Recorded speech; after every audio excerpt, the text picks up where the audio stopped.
Ah non, je vais pas démarrer, c'est pas grave. Je fais une capture de la présentation que je mettrai après sur mon site, donc il n'y aura pas l'introduction, c'est pas grave, ça n'a pas beaucoup d'importance.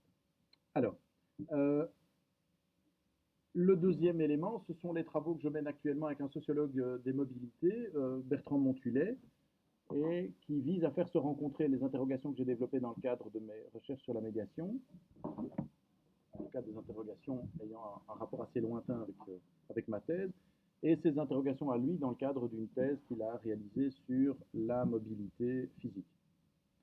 Euh, cette intervention-ci sera centrée sur la médiation pénale, mais elle interrogera, je pense, la médiation d'une manière plus globale. Alors, on va commencer par faire un petit rappel de ce qu'il y a dans ma thèse, que tout le monde ici a bien entendu lu, à propos des idéaux fondateurs de la médiation pénale.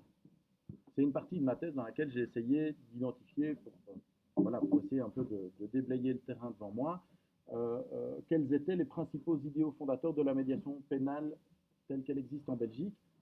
Donc, on parle bien de la médiation pénale de l'article 216 ter du Code d'instruction criminelle. Et j'ai identifié trois idéaux fondateurs. Le premier, c'est l'idéal de médiation, ça semble assez logique. C'est un idéal qui concerne le niveau processuel et qui se fonde en fait sur une critique des processus adjudicatoires, donc des processus judiciaires classiques qui débouchent sur une adjudication, sur l'adjudication des torts, des droits, des obligations, etc. Et donc cette critique se fonde notamment sur le fait que ces processus sont fondés sur la loi en tant que telle, alors une loi antérieure, mais toujours ancienne, toujours distante, créée dans des lieux qui sont distants de ceux dans lesquels survient le conflit. Critique aussi largement centrée sur l'idée de la confiscation du litige par l'État. Cette idée qu'on retrouve dans toute la littérature sur la médiation, que l'État, en se saisissant des litiges entre les gens, finalement, leur confisque leurs litiges et finalement les empêche de les régler. Évidemment, cette confiscation est faite au bénéfice exclusif de l'État qui poursuit ses propres objectifs et qui finalement prête fort peu attention à la victime, mais aussi à l'auteur. Alors, évidemment, répond à cette critique une proposition, la teneur de l'idéal de médiation qui prône une restitution du conflit aux parties, leur empowerment, donc mise en condition pour régler elles-mêmes leurs litiges, qui vise aussi la satisfaction des justiciables, cette satisfaction étant un des éléments essentiels pour juger si une médiation se passe bien ou pas, qui promeut une normativité ad hoc, c'est-à-dire qui rejette l'idée qu'il y ait des normes préconstruites, universelles, qui pourraient s'appliquer à tous les litiges similaires, mais qui encourage au contraire l'émergence entre les parties d'un accord sur un ensemble de normes qui vont servir à la fois à juger ce qui s'est produit et également à fixer ce qui va se produire, c'est-à-dire la manière dont on va sortir du litige. Deux sous-idéaux, si vous voulez, que j'ai identifiés dans le cadre de ma thèse. D'une part, le connexionnisme, c'est-à-dire les conflits sont relationnels, un conflit est un problème relationnel, et la solution à un conflit est relationnelle.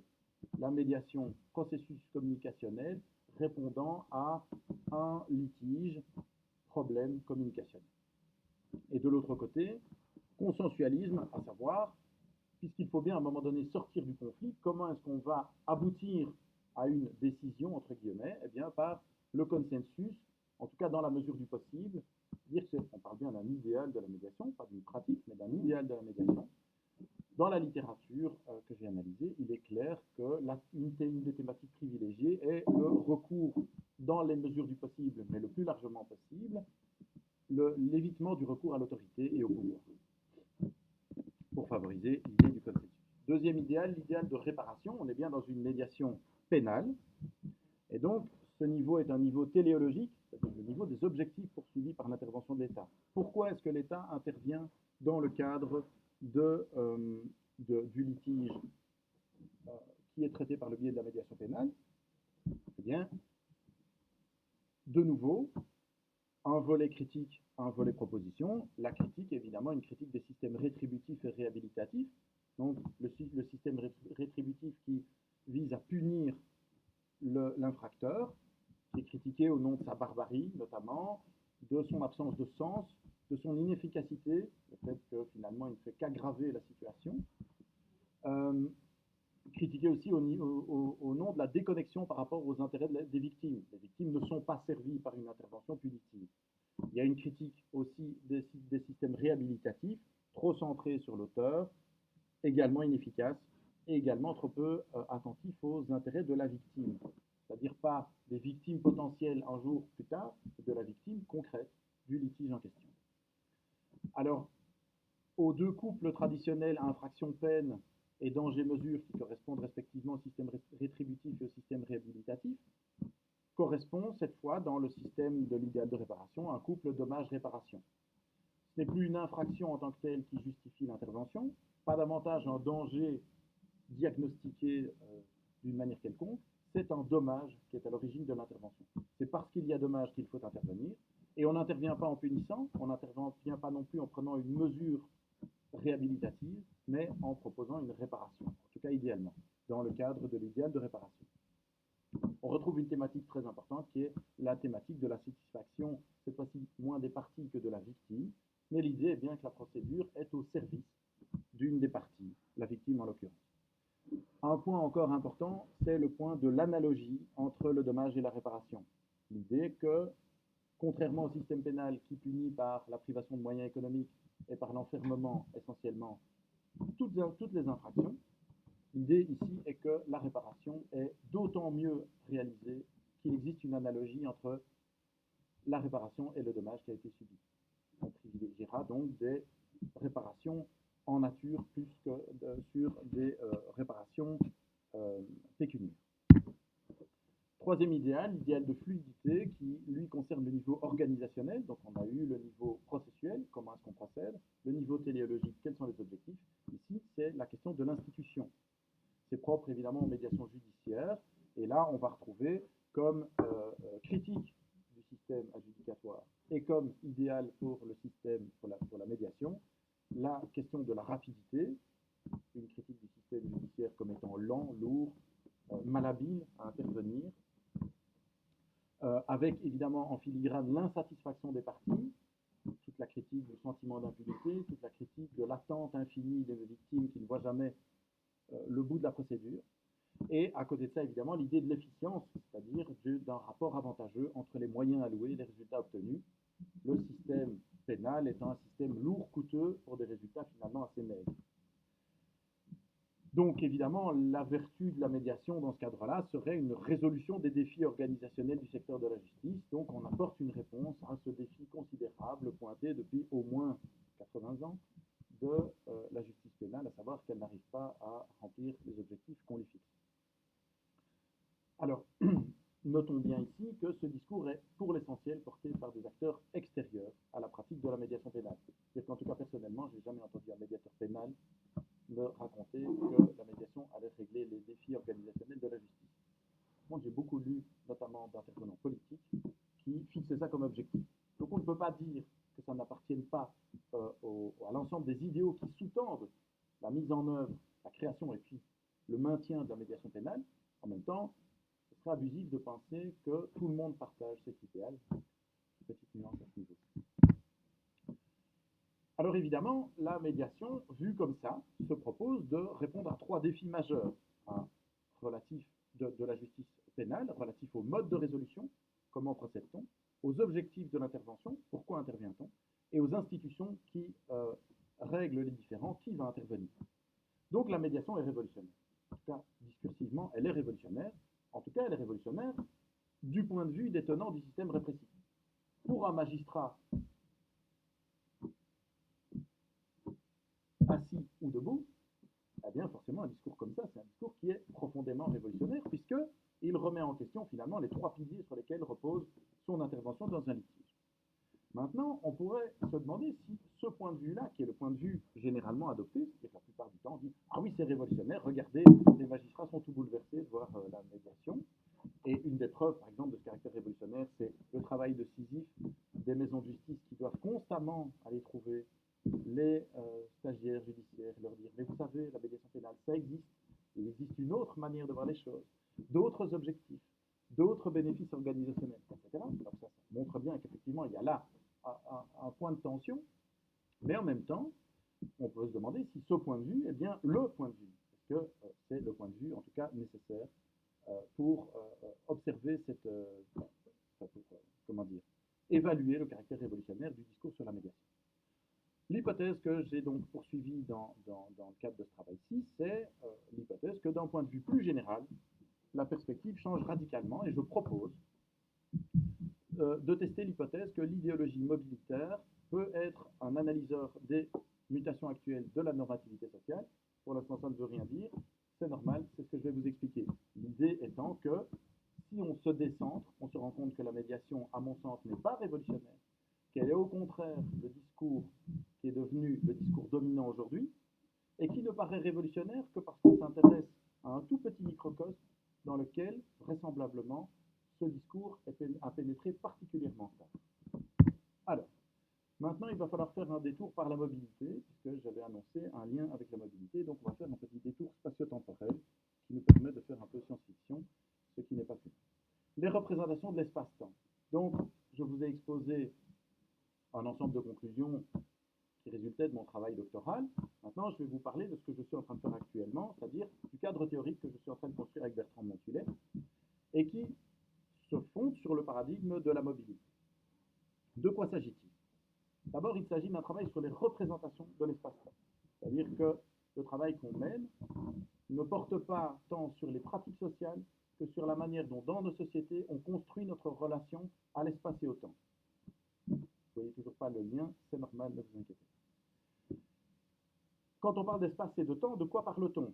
D'abord, on parle, nous, Bertrand et moi, en tout cas, nous parlons de l'espace comme dimension non nécessairement physique. Si, par exemple, je parle de mobilité sociale, tout le monde comprend ce que ça veut dire. Ouais, cette mobilité, elle doit être entendue comme un déplacement au cours du temps dans un espace, en l'occurrence dans l'espace social, c'est-à-dire dans un espace non physique. La mobilité sociale, ça n'est pas de passer des facultés universitaires à ici, il y a 50 mètres, mais c'est de passer de la position A à la position B en termes de stratification sociale, pour dire les choses brièvement. Donc l'espace n'est pas une dimension nécessairement physique. C'est aussi une dimension conceptuelle, sociale, familiale, tout ce qu'on voudra. Par exemple, quand je fais de l'interdisciplinarité, comme ici, ce que je fais, c'est que je transgresse une frontière, la frontière qui sépare, par exemple, le droit de la criminologie de la sociologie. Ces frontières-là, si on admet cette idée de frontière, forcément, elles se réfèrent à un imaginaire spatial. Donc, c'est bien une représentation sociale en termes d'espace, mais d'espace non physique. Donc, l'espace dont il sera question n'est pas seulement l'espace que nous éprouvons ici physiquement, mais ce sont aussi tous les espaces qu'on peut imaginer. Ça peut être, on peut en inventer autant qu'on voudra. Le temps, ce sera un peu plus simple, je ne vais pas essayer de redéfinir ici le temps, c'est une chose très complexe, mais donc c'est, on va dire, cette dimension dans laquelle vont se dérouler des événements. Alors, notre approche se repose essentiellement sur l'établissement de morphologie spatio-temporelle. Ça, c'est très important. Espace, on parle d'espace-temps parce que espace et temps se répondent. On ne peut pas considérer l'espace et le temps de manière dissociée. Ils se combinent dans des morphologies dans lesquelles une certaine forme d'espace correspond à une certaine forme de temps. Ce que je suis en train de dire, ce n'est pas de vous dire que l'espace change en tant que tel, mais que la façon dont nous concevons l'espace socialement change.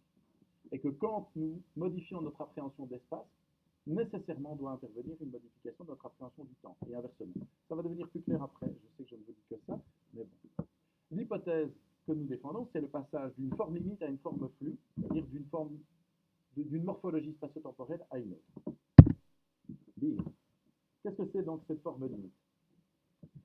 La forme limite repose sur l'idée de l'espace comme circonscription. C'est quoi une circonscription? C'est quelque chose qui est circonscrit. Circonscrit par quoi? Par une frontière. L'idée est donc que l'espace prend sens, peut être lu au travers de la frontière. C'est-à-dire du tracé d'un périmètre à l'intérieur duquel régnerait une uniformité. Pensons par exemple à la différence entre les hommes et les femmes. L'idée est qu'il est possible de tracer une frontière à l'intérieur de laquelle seront compris tous les hommes, qui sont tous des hommes, c'est-à-dire tous également hommes. Il ne s'agit pas d'établir des hiérarchies. On pourra alors après peut-être faire des subdivisions internes. Mais a priori, tout ce qui est englobé dans la frontière qui comprend tous les hommes est homme. À l'inverse, tout ce qui est dans la frontière femme est femme. Et entre les deux, ce qu'éventuellement on n'arrive pas à classer est en fait une anomalie, voire un problème politique, c'est-à-dire que, pour reprendre cette catégorie homme-femme, ceux qui ont été considérés à divers moments comme transgressant cette frontière étaient soit des monstres, au sens physique du terme, des anormaux, des gens dont le sexe était physiquement mal défini, qu'il convenait de corriger, ou de mettre dans les espaces de réclusion assignés aux personnes anormales, voire de dangereux contestataires. Je ne dois pas vous rappeler les procès pour homosexualité, ce genre de choses, où en fait la personne était conçue comme mettant en danger la catégorie. Donc il y a des frontières, une uniformité interne.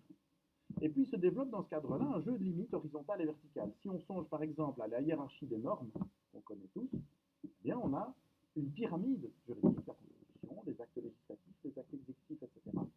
Et puis, il y a, au-delà de cette structuration verticale, des structurations horizontales. Dans le législatif, on va trouver par exemple des actes, des lois qui concernent le domaine civil, le domaine pénal, le domaine administratif, etc. Ou alors différents législateurs. De la même manière, le territoire physique, cette fois-là, de l'État, eh bien, tout ce qui est à l'intérieur des frontières de la Belgique, c'est la Belgique. Mais en même temps, il y a là-dedans différentes provinces, et puis dans ces provinces, différentes communes. Donc il y a aussi un jeu d'emboîtement et de hiérarchie, et une absence d'interpénétration, c'est ça qui est important.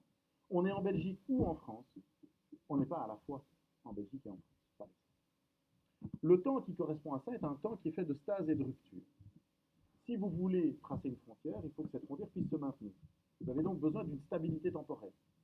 Il faut que la Belgique existe pendant un temps suffisamment long pour qu'on puisse prétendre que ces frontières sont fixes. D'où, par exemple, le projet au XIXe siècle de nous construire une Belgique qui remonte aux Romains, quand César a dit que de tous les pays de la Gaule, etc., faire de Mercator un Belge, de Egmont et Horn des Belges, etc., c'est l'idée que, comme la Belgique est éternelle, les frontières sont légitimes. Si vous voulez asseoir une frontière, vous devez prétendre à une durée temporelle suffisante. Donc, on est dans une situation où il y a l'introduction d'une scansion temporelle, c'est-à-dire des périodes de stase. La Belgique existe, et puis des brusques ruptures, où tout d'un coup les choses changent. Il y a des révolutions, il y a éventuellement des États qui éclatent, d'autres qui s'unifient. Et donc, on a une vision de l'histoire comme étant l'histoire des dates. On a la Révolution française.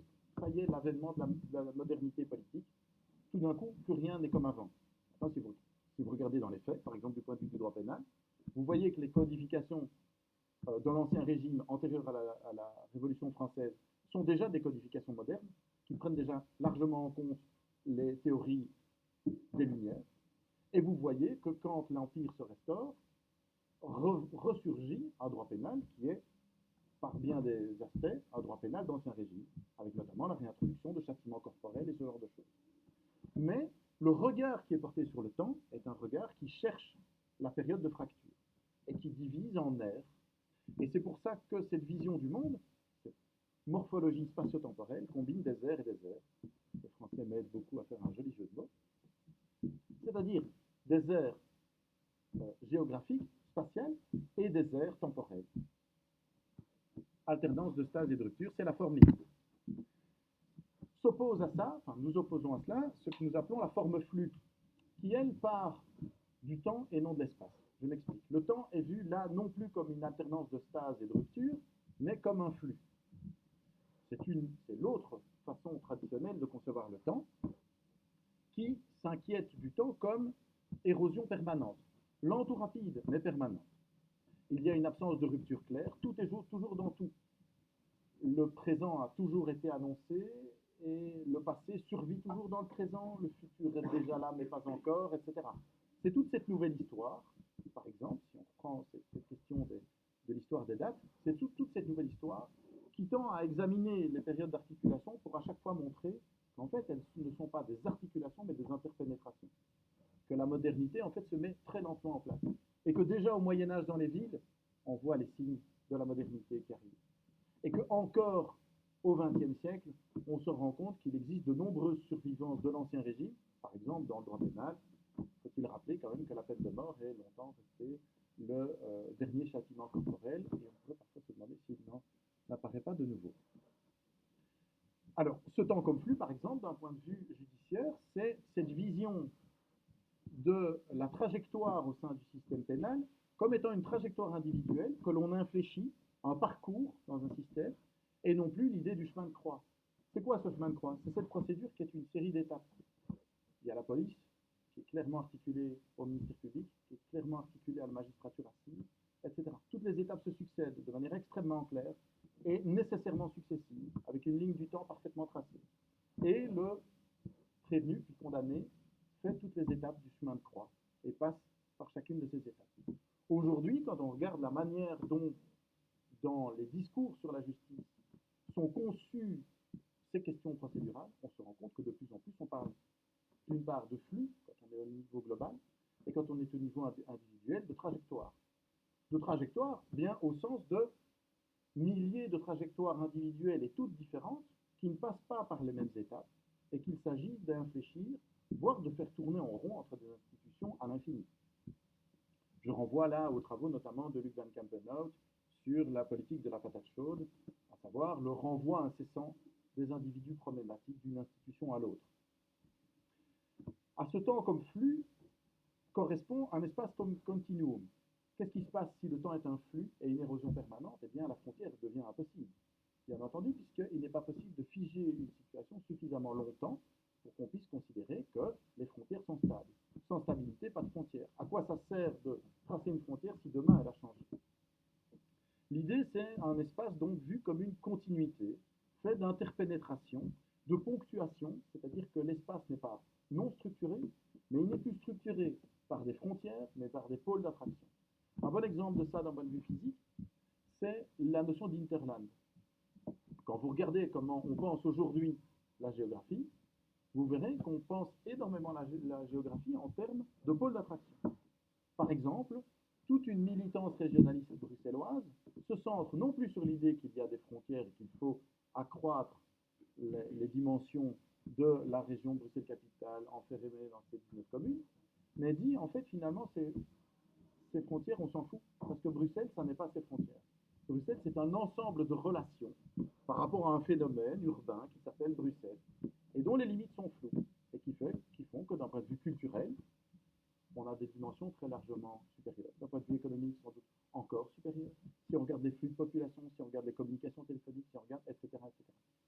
Donc c'est cette idée, si vous voulez, de la ponctuation. Il existe des points d'attraction et parfois on se retrouve dans une zone de recouvrement entre un hinterland de Leuven et de Bruxelles, par exemple, où je vais aller mettre mes enfants à l'école à Leuven, mais pour l'opéra, j'aurais plutôt tendance à aller à l'opéra à Bruxelles qu'à Leuven.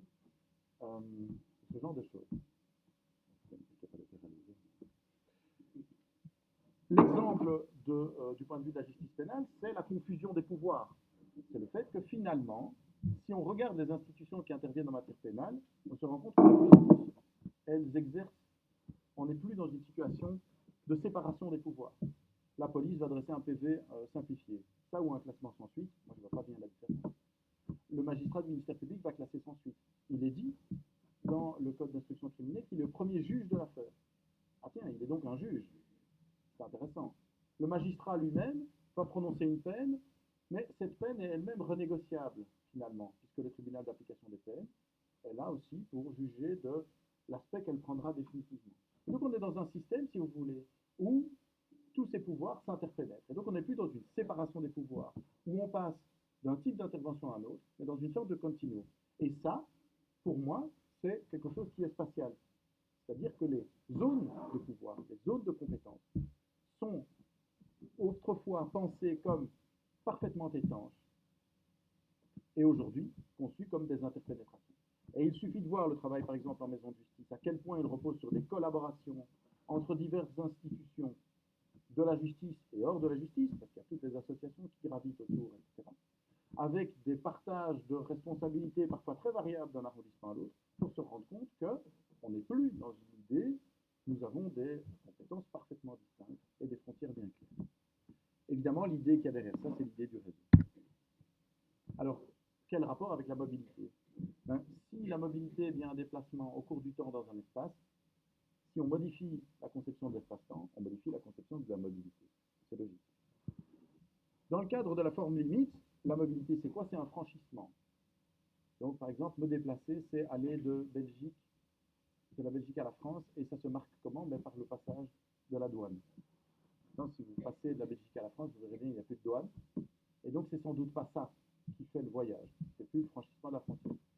Plus clairement, dans nos institutions pénales, la mobilité d'un dossier, c'était le fait qu'une institution se dessaisissait au profit d'une autre. Les saisines étaient exclusives les unes des autres. Alors, ça reste, bien entendu, d'une certaine manière. Mais de plus en plus, on voit se mettre en place des mécanismes collaboratifs. La maison de justice fait un petit retour vers le procureur en disant bah, écoutez, la médiation auteur-victime, ça ne va pas marcher, mais il est d'accord pour le travail d'intérêt général. Est-ce qu'on continue? On est finalement dans une sorte de partage là, de la discussion. Ou mon partenaire extérieur me dit qu'il n'y a plus de place pour faire un travail d'intérêt général dans un milieu, je ne sais pas moi, de revalidation pour les accidentés de la route. Par contre, il me propose autre chose. Ah, là, on a tout d'un coup trois acteurs qui dialoguent en disant tiens, est-ce que ça va le faire? Oui, on y va, on n'y va pas, etc. On n'est plus dans l'idée d'une saisine successive et exclusive. Donc, cette mobilité franchissement, qui repose sur le passage de frontières, nous semble remplacée progressivement par une mobilité dérive. Dérive pas au sens péjoratif du terme, mais au sens du fait de dériver, c'est-à-dire, quelque part, d'avoir un mouvement incontrôlé. C'est finalement une mobilité irrépressible. Pourquoi? Parce qu'en fait, avant, on pouvait considérer que tant qu'on était à l'intérieur des frontières, on ne bougeait pas. Et comme ces frontières étaient stables, ben on était stable, on savait où on était. Dans ce cadre-là, même si on souhaite ne pas changer, c'est impossible. Parce qu'en fait, tous les positionnements des acteurs autour de nous changent en permanence. On est en permanence en situation de mobilité par rapport à eux. Il n'y a plus, je vous le rappelle, de frontières par rapport auxquelles se repérer. On se repère par rapport à quoi? Mais à la ponctuation, c'est-à-dire à ces points d'attraction. Si progressivement les compétences de la police évoluent, même si le ministère public dit je campe sur mes positions, il ne pourra pas camper sur ses positions. Sa propre tâche va évoluer progressivement. J'envoie à ce sujet aux travaux notamment de Moana sur les relations entre police et ministère public, qui montrent très bien comment, en modifiant la situation de l'une, on aboutit à des cascades de modifications, et où en fait ces cascades de modifications sont dues au fait qu'il n'y a pas de frontières, mais qu'il y a des interactions.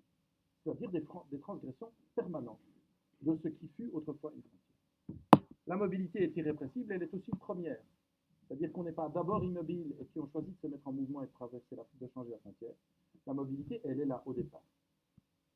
Je renvoie aussi à tous ces discours qui nous disent que la dignité de l'homme ou la condition humaine, c'est d'être en mouvement. Alors, quel est le rapport entre la médiation pénale et la forme flux, et donc la mobilité des risques?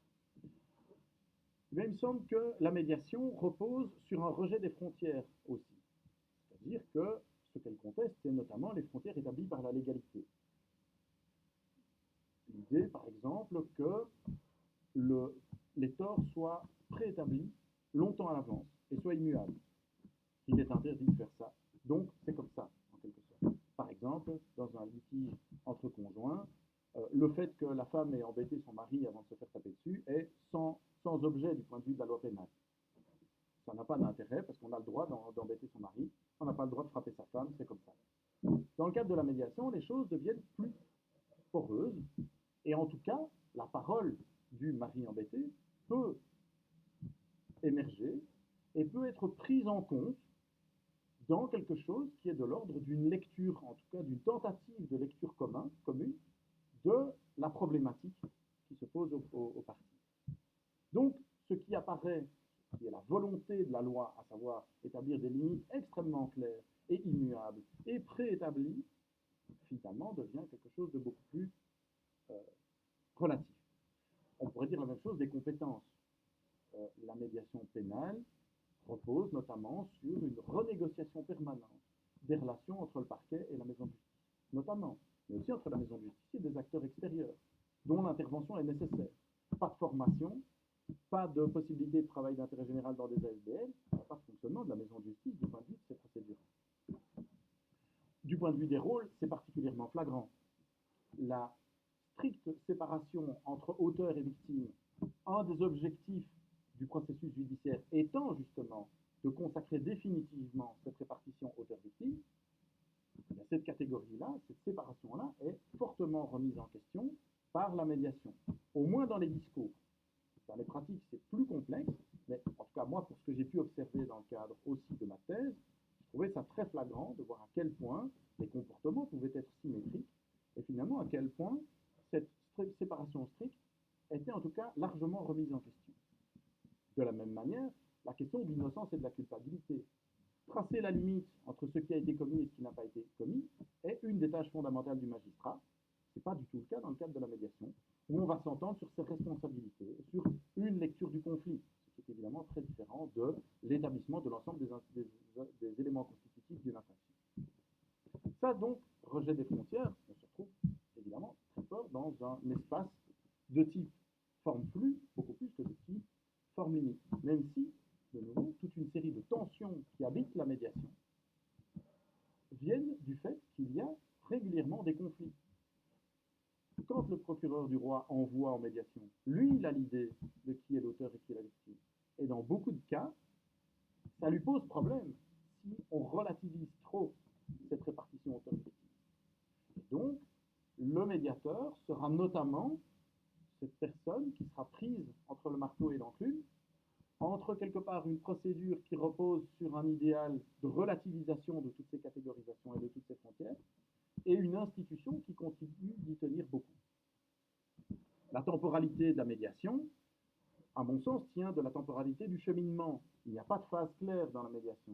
On rentre en médiation et puis ça dure un ensemble de réunions, ou parfois il n'y a pas de réunion. Mais dans certains cas, il y en a beaucoup. Et parfois, c'est réglé en une. Parfois, on se rencontre, d'autres fois pas. Il n'y a pas d'ensemble d'étapes. Il n'y a pas de procédure qui est écrite en tant que telle. Il y a des pratiques, bien entendu. On commence généralement par exposer la procédure. On demande aux parties ce qu'elles comptent faire. Mais il suffit qu'une partie sorte des sentiers balisés pour qu'on commence à parler d'autre chose. Essayez voir dans une audience correctionnelle de dire à une partie, et si tu parlais d'autre chose? Bien rigoler. Le système va très rapidement dire non, non, non, non. L'objet c'est ça, on règle d'abord telle question, telle autre question, etc.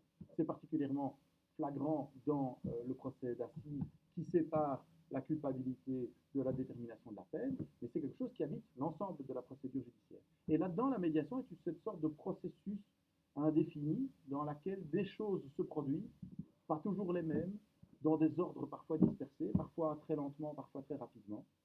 Et donc voilà, on a des difficultés. C'est la même chose pour l'exécution. On exécute des accords, parfois en prenant quelques libertés avec les saisies initiales. On demande des choses et puis d'autres choses se produisent. On exécute bon an, mal an l'accord. Voilà. Cette temporalité se marque aussi dans le rejet des normes prédéfinies. La médiation est fondée notamment sur le rejet qu'on prédéfinit les règles qui vont être appliquées. Ça aussi, c'est une question de temporalité. Les règles vont être élaborées et convenues en cours de processus. À chaque fois qu'il est nécessaire de s'entendre sur ce que ça signifie cela, ben on va en discuter. En tout cas, c'est ça qu'on est censé faire dans l'idéal. Il n'y a pas de jurisprudence, etc., donc on pourrait continuer.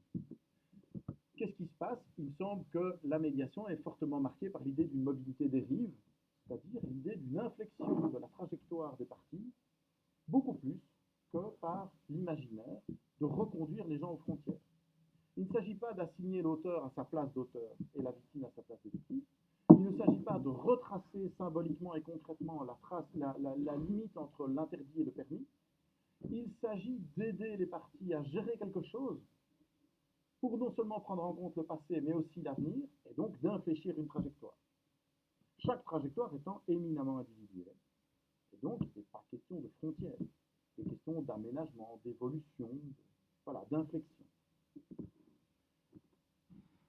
La médiation est donc un processus continu de maturation et d'évolution, et d'ailleurs dont beaucoup de médiateurs disent qu'il se poursuit après, parce qu'un des espoirs de la médiation est qu'elle aura appris aux parties à continuer à se servir des outils qu'on met en œuvre dans le cadre de la médiation pour continuer de gérer ultérieurement leurs relations. C'est dire s'il est bien question, non pas d'une reconduction aux frontières, mais d'une inflexion. Alors, j'ai évoqué tout au début de mon intervention l'idée d'une idéologie mobilitaire, ce qui implique que nous passions d'un niveau descriptif à un niveau prescriptif. C'est-à-dire qu'il faut passer de la mobilité à l'idéologie mobilitaire. La thèse que nous soutenons, Bertrand Monculet et moi-même, c'est que nous passons d'une représentation du monde en termes de mobilité irrépressible, il est impossible de rester en place, à une mobilité obligatoire. il faut bouger, il est interdit de rester en place. Donc ce n'est pas tellement que le monde bouge et que donc on est amené à s'adapter, c'est qu'il est mal de ne pas s'adapter, il est mal de ne pas bouger, il est mal de prétendre à l'immobilité. Et là, je vous renvoie à toutes les stigmatisations des individus représentés comme immobiles, au premier rang desquels l'infâme chômeur qui ne fait rien de sa journée. Je vous renvoie à tous les imaginaires sur le merveilleux épanouissement et la nécessité de se mouvoir en permanence, de changer d'emploi, de faire des projets familiaux, de reconsidérer ses options philosophiques, religieuses, etc., de ne pas rester enfermé dans des dogmes, dans des manières de penser définitives, etc. On a formalisé ça, pour essayer de serrer un peu les problèmes, en 4 impératifs. Activité, activation, participation, adaptation. Activité, c'est un impératif mobilitaire, donc un impératif d'activité permanente et quelconque. Il faut être actif. On ne peut pas savoir ce que vous faites, il ne faut juste pas vous arrêter. C'est ça l'idée. En médiation, par exemple, pour donner un exemple plus général, vous aurez remarqué comme il est de bon ton aujourd'hui de se dire surmené. Il faut être débordé, c'est absolument nécessaire. C'est-à-dire que si vous dites, ah ben en fait ça va, j'en fais pas trop et je n'en demande pas plus, les gens vous regardent de travers.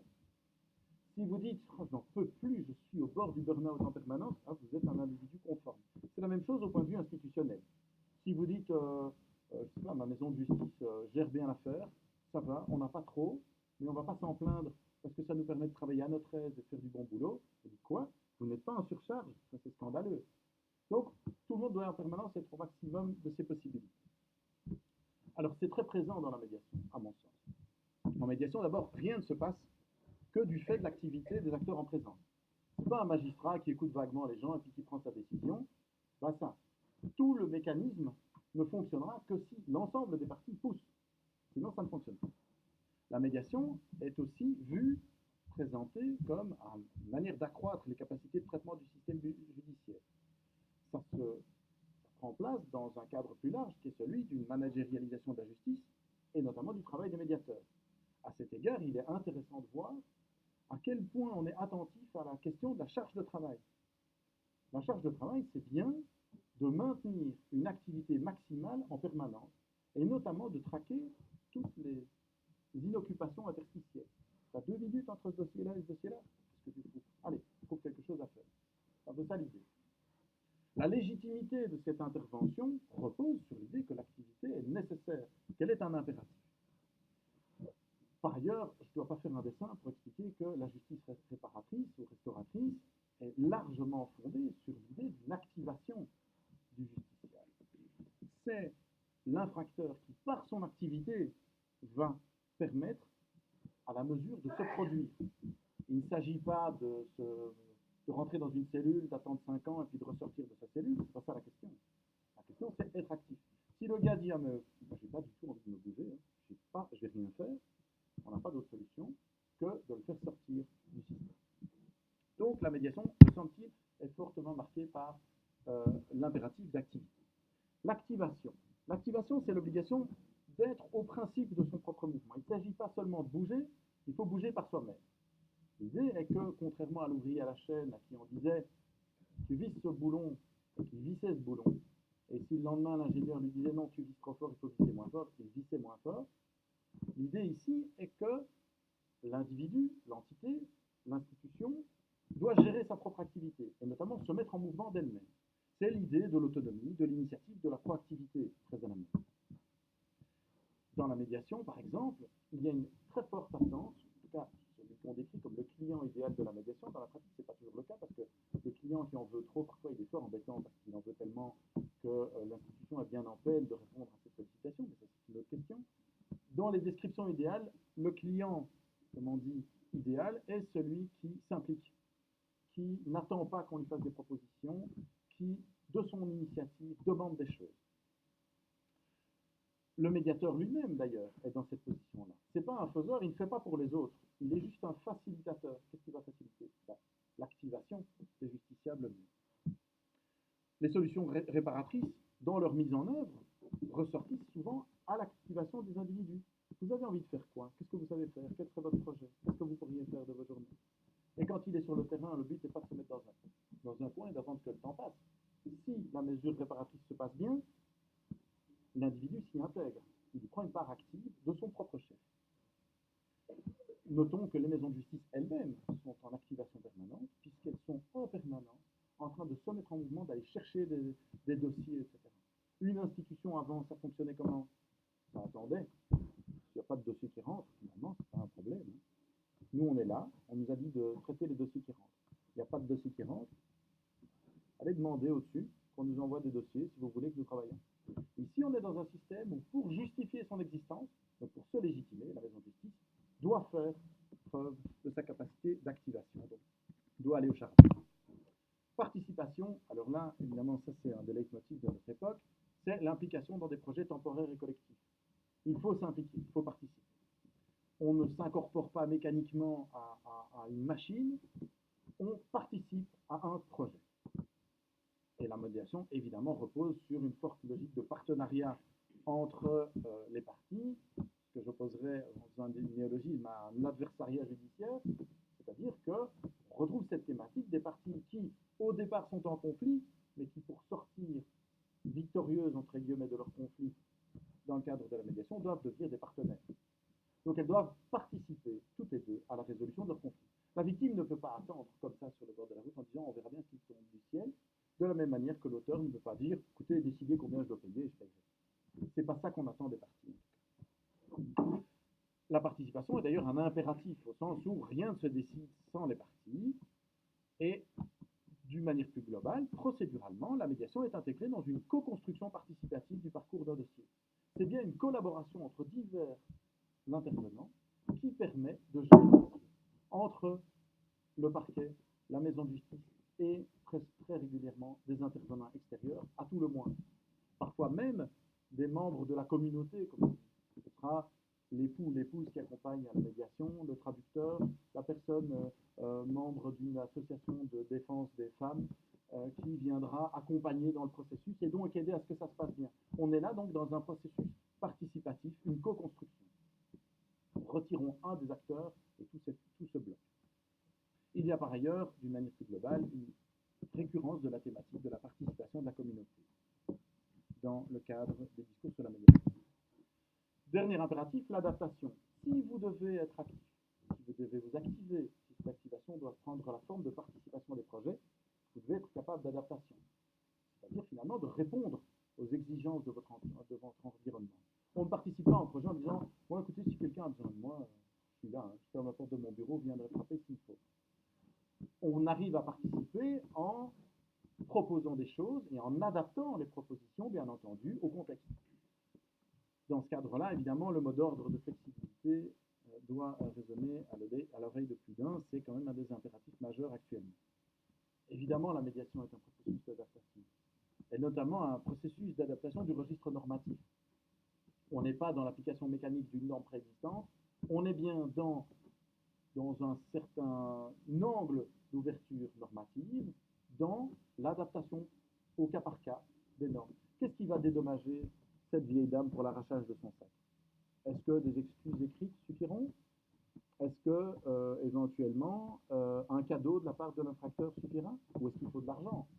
Ou est-ce qu'il faut éventuellement de l'argent et des excuses? Et voilà, tout ça, évidemment, c'est une question normative et c'est une question d'adaptation. Dans ce cadre-là, bien entendu, les parties sont les premières à devoir s'adapter. Selon que ma victime, selon que mon auteur sera de telle ou de telle humeur, type, aura telle conception du conflit, je devrais faire des propositions plutôt dans ce sens-ci ou dans ce sens-là. De la même manière, le médiateur s'adapte en permanence, bien entendu. Il ne s'agit pas de prendre des dossiers à la chaîne comme en correctionnel et de dire, bon, ok, on a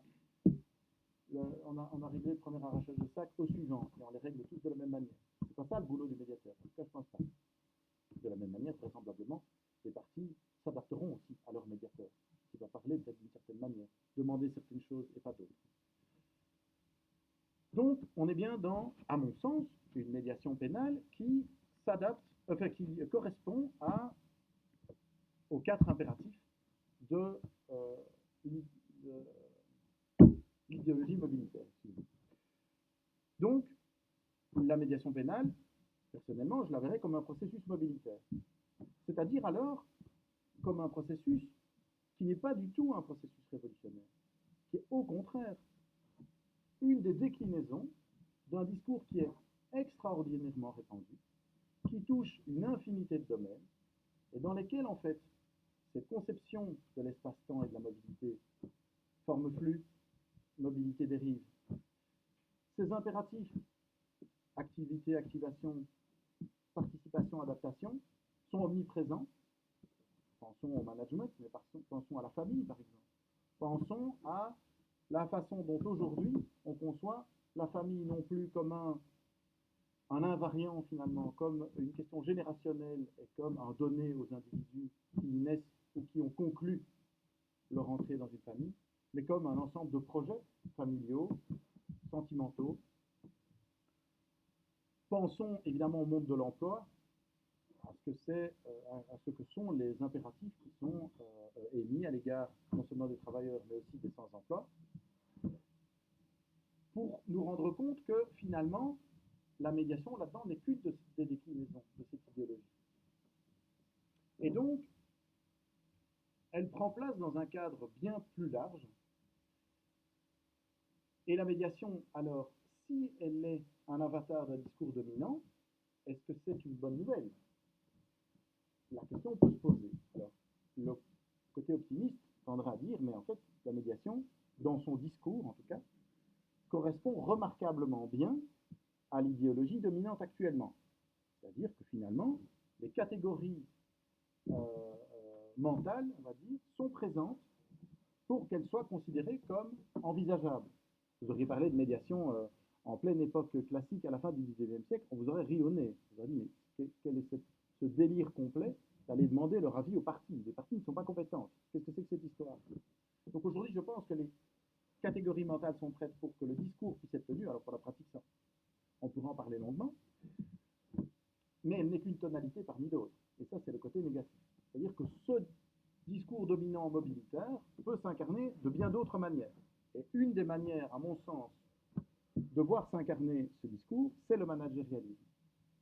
Le managérialisme qui, pour moi, répond exactement aux mêmes impératifs, repose exactement sur la même vision de l'espace-temps, mais en tire des conclusions extraordinairement différentes. C'est toute l'idée, évidemment, qu'une idéologie se prête à des usages, qu'elle ne contraint pas nécessairement l'action de manière mécanique, mais qu'elle propose des registres de légitimité, laissant le champ aux acteurs sociaux de s'en emparer pour développer des discours cohérents par rapport à ces impératifs, mais parfois avec des visées extrêmement différentes. Et donc, dans ce cadre-là, une des questions qui pourrait se poser, c'est de savoir dans quelle mesure cette idéologie mobilitaire, dont nous pensons qu'elle est en train de remplacer l'idéologie de l'ancrage antérieur, dans quelle mesure cette idéologie mobilitaire va s'incarner davantage dans le managérialisme ou dans des procédures de type médiation. Et là, à mon sens, tout reste ouvert. Donc, ce n'est pas forcément une bonne nouvelle. Pour la petite histoire, au même colloque, je présentais dans un autre atelier la veille une intervention sur managérialisme et idéologie mobilitaire, qui a fait l'objet d'une publication dans le numéro 53, je crois, donc septembre de cette année, de la revue Droit et Société, et où je présente, si vous voulez, l'envers de cela, c'est-à-dire la vision du managérialisme par l'idéologie mobilitaire. Mais là, je ne vais pas vous refaire toute l'intervention, parce que ça durerait un petit peu longtemps, mais on pourrait en fait arriver à ces conclusions en partant des deux entrées, l'entrée médiation, l'entrée managérialisme. Voilà, je vous remercie, et normalement demain, la présentation sera en ligne sur mon site.